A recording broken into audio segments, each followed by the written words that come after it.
What if your best friend murdered you and then blamed your husband?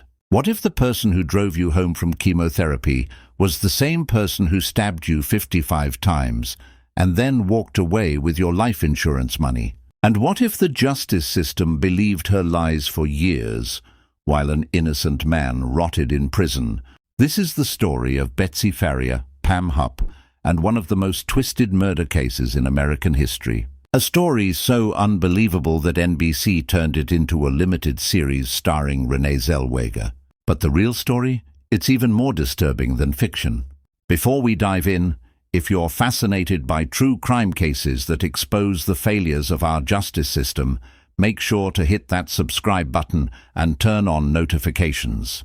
We cover the most shocking cases that will leave you questioning everything you thought you knew about criminal investigations. And if you appreciate the deep research that goes into these videos, give us a thumbs up. It helps us bring you more content like this. I'm going to walk you through every twist, every lie, and every horrifying detail of how a master manipulator almost got away with the perfect murder. This is The Thing About Pam. December 27th, 2011, Troy, Missouri. It's a cold Tuesday night, just 2 days after Christmas. The holiday decorations are still up. The small town is quiet, peaceful. At around 9:30 p.m., Russell Faria pulls into his driveway after spending the evening at a friend's house for game night. He's looking forward to seeing his wife Betsy, even though he knows these days are precious. Betsy has been battling terminal cancer, and every moment together matters. But when Russ walks through the door of their home, his world shatters. There, in the living room, lies his wife, blood everywhere, a knife protruding from her neck. Betsy Faria, 42 years old, has been stabbed to death in her own home. Russ, in complete shock and panic, immediately calls 911. The call is frantic, desperate. He's checking for a pulse, trying to comprehend what he's seeing. The dispatcher tells him to stay calm, that help is on the way. Within minutes, police and paramedics arrive at the scene, but Betsy is already gone.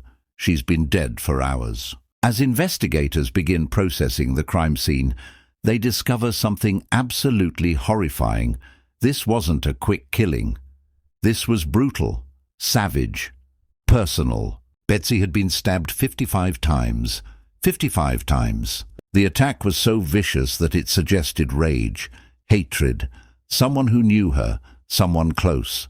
And in that moment, as police looked at the grieving husband standing in his own home, covered in his wife's blood from trying to help her, their suspicions began to form. Here's what homicide detectives know from years of experience. In cases like this, it's almost always someone close to the victim. And statistically, when a married woman is murdered in her own home, the husband is the most likely suspect. So investigators immediately begin focusing on Russell Faria. They search for evidence of forced entry. Nothing. No broken windows, no kicked-in doors, no signs that a stranger had entered the home. They look for evidence of a robbery. Nothing taken. Betsy's purse is still there, valuables untouched. To the investigators, this is starting to look like a domestic violence situation gone to the extreme. But there's another voice in their ear, a voice that will shape this entire investigation in ways no one could predict. Pamela Hupp, Betsy's best friend. Pam tells investigators that she had been with Betsy earlier that day. In fact, she'd driven Betsy home from chemotherapy that very afternoon. She was one of the last people to see Betsy alive. And Pam has a lot to say about Russell Faria.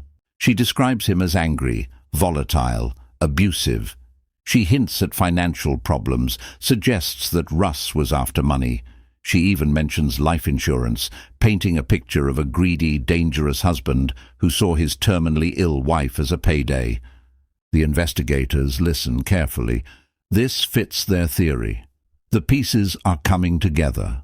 But what they don't know yet is that Pam Hupp is lying. And those lies are about to destroy an innocent man's life. Within days, despite having no physical evidence linking him to the crime, Russell Faria is arrested and charged with first-degree murder. The headlines scream, Husband arrested for killing cancer-stricken wife. Betsy's funeral is delayed because police rush to arrest Russ before it can even take place. And as Russ sits in a jail cell, bewildered and grief-stricken, Pam Hupp walks free. November 2013, nearly 2 years after Betsy's murder. Russell Faria sits in a Missouri courtroom on trial for his life. The prosecution's case is built almost entirely on circumstantial evidence and the testimony of one person, Pam Hupp. Pam takes the stand and delivers a devastating performance. She describes Russ as a jealous, abusive husband. She talks about how he was obsessed with money, how he resented Betsy's illness, how she feared for her friend's safety. The prosecutors hammer home their motive, life insurance. They tell the jury that Russ stood to gain $150,000 from Betsy's death. That kind of money could solve a lot of problems for a struggling couple. They present the crime scene photos. The jury sees what Russ saw that night: the blood, the knife, the 55 stab wounds. The prosecution argues that this level of violence indicates rage, personal rage, the kind of rage that builds up in a marriage, the kind of rage that explodes in a moment of deadly violence. But here's what the jury doesn't hear. They don't hear that Russ has an alibi, a solid one. He was at game night with 4 friends from approximately 5:30 p.m. until 9 p.m. All 4 friends testify to this.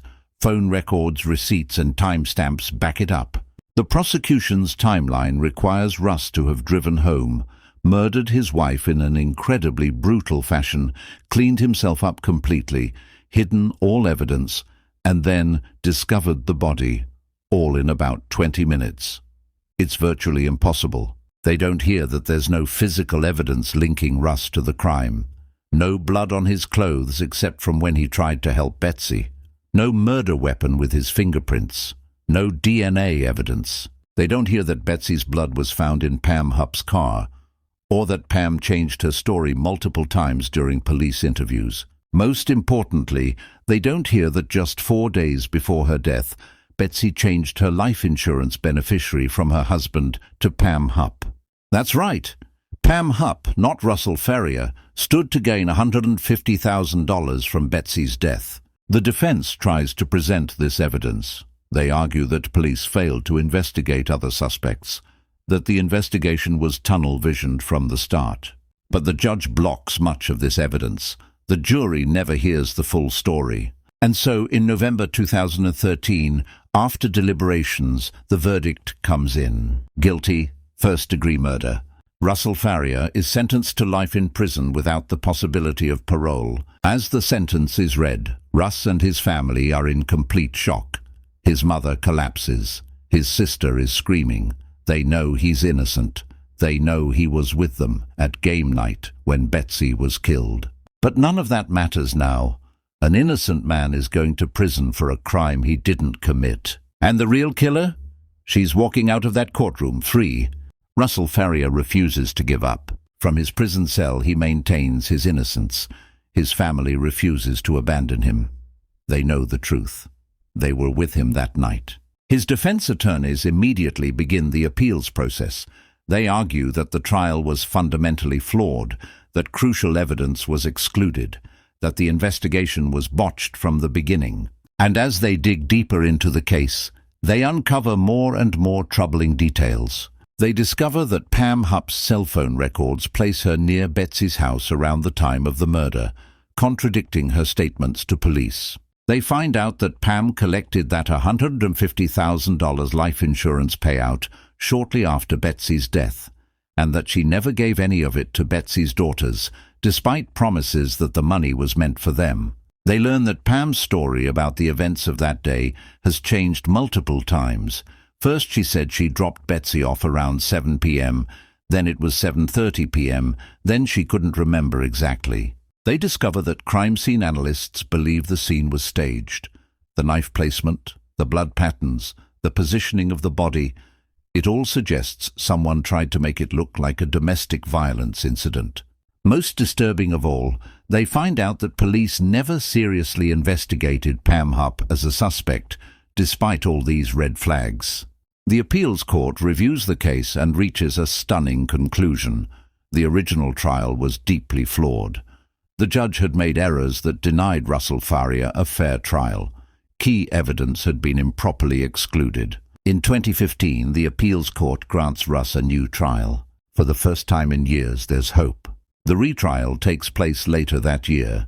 This time, the defense is allowed to present the full picture. The jury hears about Pam Hupp. They hear about the life insurance. They hear about the inconsistencies in the investigation. After 2 days of deliberation, the jury returns. Not guilty. Russell Faria is a free man. The courtroom erupts in tears and cheers. Russ embraces his family for the first time in years, not through prison glass, but as a free man. His attorney delivers a powerful statement. This was complete vindication after years of horror. An innocent man was imprisoned while the real killer walked free. The judge, in his ruling, calls the original investigation disturbing and criticizes the police for their tunnel vision. But as Russ walks out of that courtroom free at last, one question remains. If Russell Faria didn't kill Betsy, then who did? After Russell Faria's acquittal, the story doesn't end. In fact, it's only beginning. True crime journalists, podcasters, and television producers descend on Troy, Missouri. Everyone wants to know who really killed Betsy Faria. Dateline NBC airs multiple episodes about the case. The story captivates millions of viewers across the country. And at the center of every investigation, every article, every broadcast, is one name: Pamela Hupp. Reporters begin digging into Pam's background, and what they find is deeply disturbing. They discover that Betsy's life insurance beneficiary change, just days before her death, is even more suspicious than it first appeared. According to Betsy's family, Betsy never wanted to change the beneficiary to Pam. They claim Pam manipulated Betsy, possibly forging her signature or pressuring her while she was weak from chemotherapy. They find that Pam's explanation for being the beneficiary keeps changing. First, she said Betsy wanted her daughters to have the money, and she was just holding it for them, but she never gave them a penny. Then she claimed Betsy wanted her to have it. Then she couldn't remember exactly what Betsy said. Investigators begin re-examining the crime scene with fresh eyes. Forensic experts note that the blood spatter patterns are inconsistent with Russell's story of discovering the body. But they're also inconsistent with a spontaneous domestic violence incident. Instead, the patterns suggest careful staging. Someone tried to make the scene look a certain way. Blood evidence that was initially overlooked is retested. And here's where things get really interesting. Traces of Betsy's blood are found in Pam Hupp's car and on clothing Pam was wearing that day. Pam's explanation: she must have gotten blood on her when she discovered the body with Russell. Except she wasn't there when Russell discovered the body. She was already home. Phone records show Pam made several calls to Betsy's phone after she claimed she dropped Betsy off. Calls that went unanswered. Was she establishing an alibi, creating a timeline? But despite all these red flags, all this circumstantial evidence, prosecutors don't have enough for a murder charge. The case against Pam is strong but circumstantial. They need something more concrete. And then, in 2016, Pam Hupp hands them exactly what they need, but not in the way anyone could have predicted. August 16, 2016, O'Fallon, Missouri. Pam Hupp calls 911. She's frantic, scared. She tells the dispatcher that a man just broke into her home and attacked her. She had to shoot him in self-defense.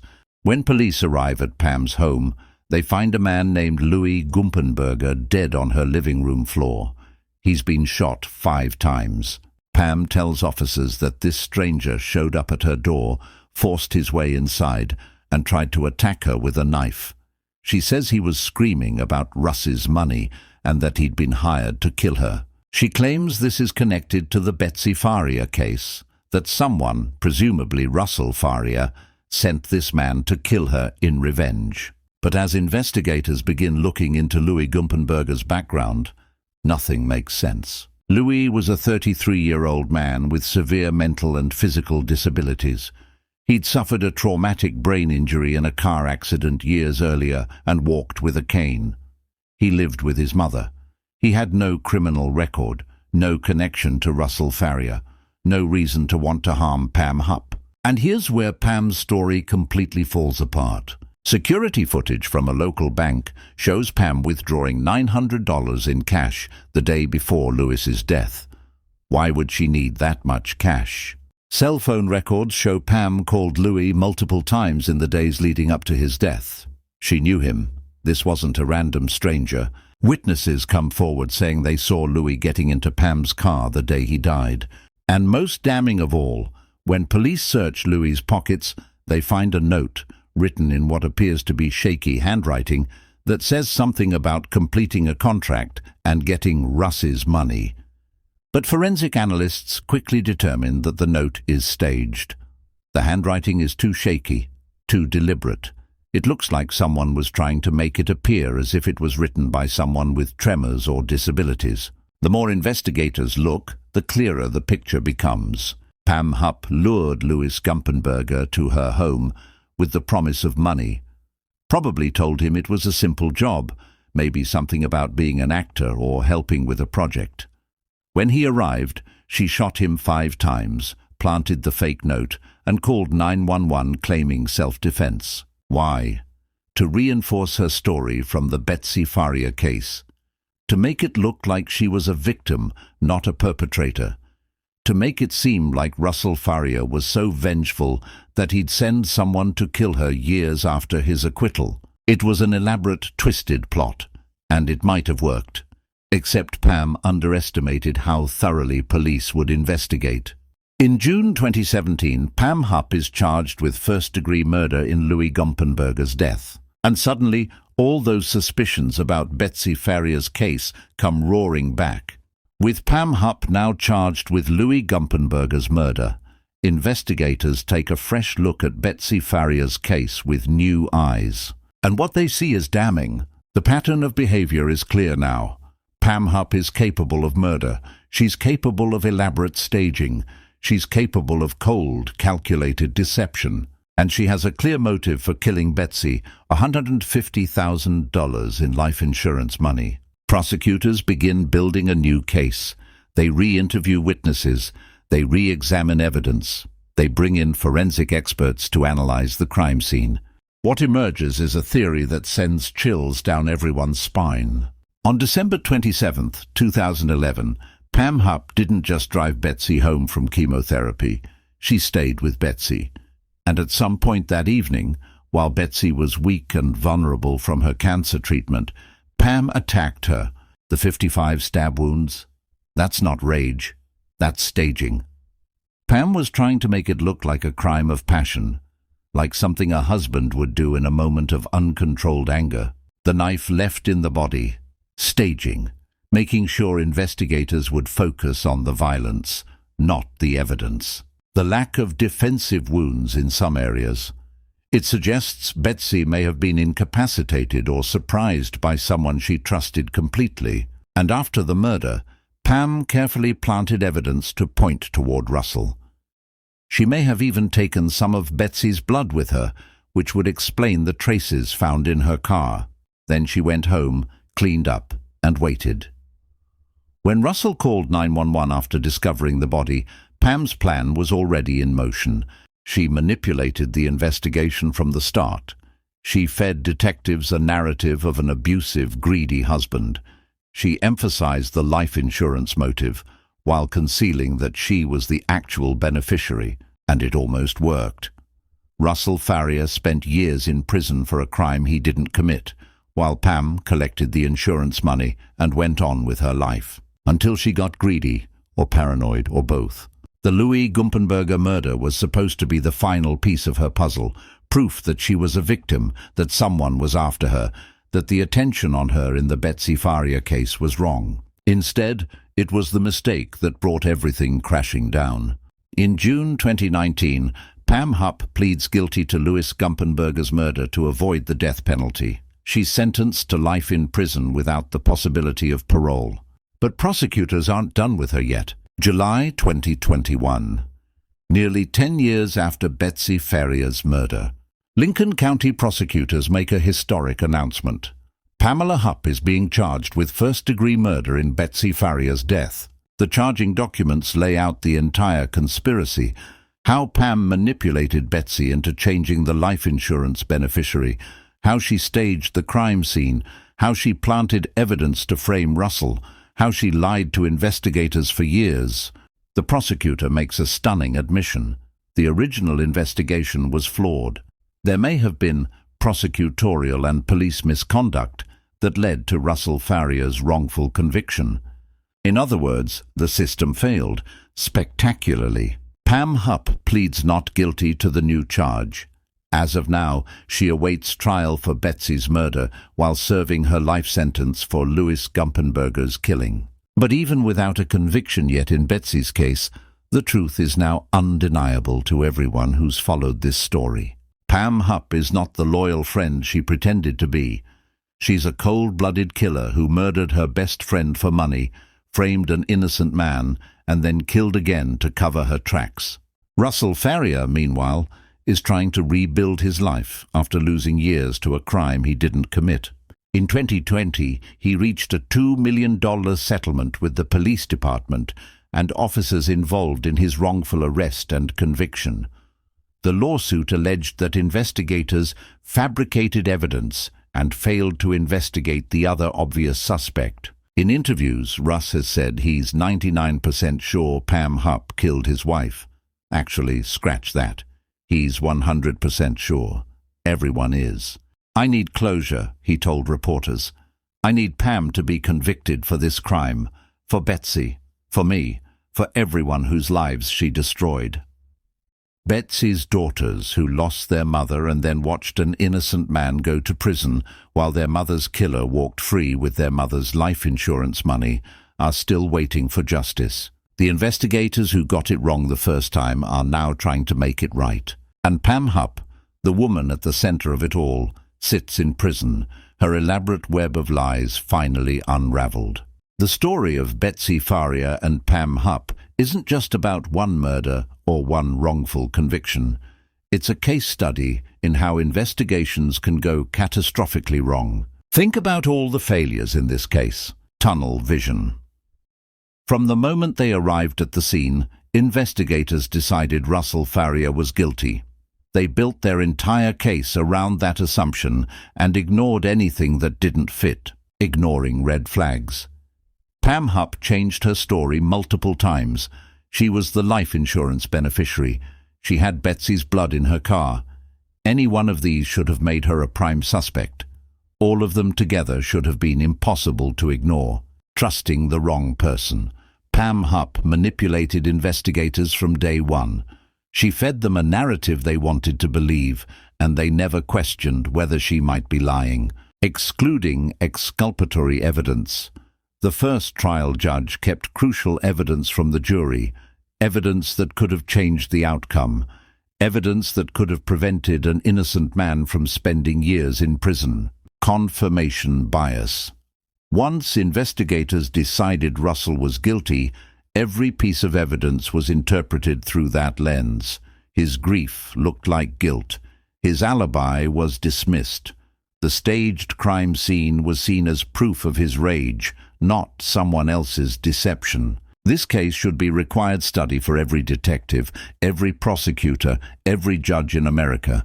Because these aren't rare mistakes. They happen more often than we'd like to admit. How many other Russell Farias are sitting in prison right now for crimes they didn't commit? How many other Pam Hupps have gotten away with murder because investigators were too focused on the obvious suspect? The Innocence Project estimates that between 2.3 and 5% of all prisoners in the United States are innocent. That's thousands of people, thousands of lives destroyed, thousands of families torn apart. And for every wrongfully convicted person, there's someone guilty walking free. The Betsy Faria case also highlights something else. The danger of the perfect friend, or the helpful witness, who's actually the perpetrator. Pam Hupp didn't just kill Betsy and frame Russell. She actively participated in the investigation. She guided it. She shaped it. She was so convincing that trained investigators never saw through her lies. That's sociopathic behavior. That's someone who can lie without hesitation, who can watch an innocent person suffer without remorse, who can kill twice and feel nothing. And she almost got away with it. So what do you think? Should Pam Hupp face the death penalty for these murders? Do you believe Russell Faria will ever truly recover from this nightmare? Drop your thoughts in the comments below. I read every single one and love hearing your perspectives on these cases. If this deep dive into one of America's most twisted murder cases kept you on the edge of your seat, do me a huge favor. Smash that like button, share this video with anyone who loves true crime, and subscribe to the channel if you haven't already. We're building a community of people who aren't afraid to question the system and demand justice for victims like Betsy Faria. Hit that notification bell so you never miss when we expose another shocking case of injustice, manipulation, and the dark side of human nature.